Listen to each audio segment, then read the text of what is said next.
Bonjour. Aujourd'hui, on va s'occuper de l'exercice 3 de la fiche numéro 1. Il s'agit de calculer le rang d'une matrice à 3 lignes et 4 colonnes. De plus, cette matrice dépend de deux paramètres qu'on ne connaît pas, le petit a et le petit b, qu'on va naturellement supposer que ce sont des réels. Première remarque, on va essayer d'encadrer le rang. Le rang est toujours plus petit que le nombre de lignes et le nombre de colonnes. Comme ici le nombre de lignes c'est 3, donc on est sûr que le rang qu'on va trouver, il doit être inférieur ou égal à 3. Alors la méthode, soit on va se baser sur les colonnes, soit on va se baser sur les lignes. Si on raisonne sur les colonnes, on va s'arranger pour avoir des zéros le long de la première ligne, sauf pour le pivot. Alors comme il y a ici un 2, on va diviser cette colonne-là par 2 pour avoir un 1 ici. Donc on aura un 1 moins un demi 1. Les autres colonnes ne seront pas changées. Le 1 est un pivot, donc on prend la colonne numéro 2 moins 4 fois la colonne 1. On prend la colonne numéro 3, on rajoute 5 fois la colonne 1. Et enfin, on prend la colonne numéro 4 et on lui additionne 7 fois la colonne numéro 1. Donc on aura cette situation. Alors, ensuite, on passe à la deuxième colonne en diagonale, on regarde le pivot ici, c'est un 5. Mais comme il y a un paramètre ici qu'on ne connaît pas, alors que cette deuxième colonne est constituée de valeurs numériques connues, il vaut mieux permuter ces deux colonnes-là. Ça ne modifie pas la valeur du rang. Donc on va les permuter et l'on obtient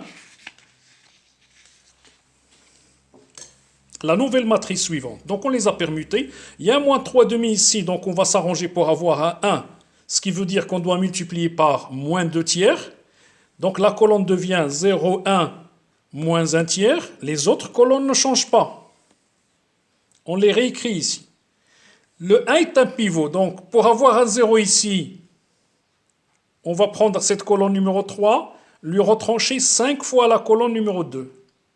Et on va prendre cette colonne numéro 4, on va lui additionner 3 demi la colonne numéro 2, ce qui nous donne cette nouvelle situation. Donc là, on a des zéros dans la première ligne, des zéros sur la deuxième ligne. Maintenant, il nous reste ce coefficient-là à moins 3. Donc on va distinguer les cas. Soit cette valeur-là est nulle, ce qui veut dire a égale 1 tiers, soit il n'est pas nul, il est différent de 1 tiers. Alors, si A est différent de 1 tiers, ces trois colonnes-là, ces trois vecteurs-là, ils seront libres. Donc, le rang est au moins égal à 3. Comme on sait que c'est au maximum égal à 3, donc le rang sera égal à 3. Si le A moins 1 tiers, par contre, est égal à 0, donc cette colonne-là, il sera nulle.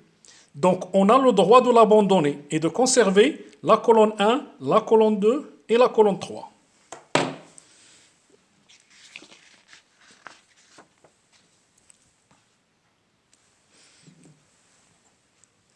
Donc, si A est différent de 1 tiers, il y a 3 vecteurs libres et le rang est inférieur à 3, donc le rang c'est 3. Si le A égale à 1 tiers, on abandonne la colonne numéro 3 et on conserve les colonnes qui restent, ce qui nous donne cette matrice.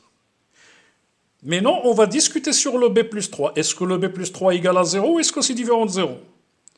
S'il est égal à 0, on aura une colonne avec des zéros. On abandonne tout ça. Il nous reste ces deux vecteurs-là, et visiblement qui sont indépendants, donc le rang c'est 2.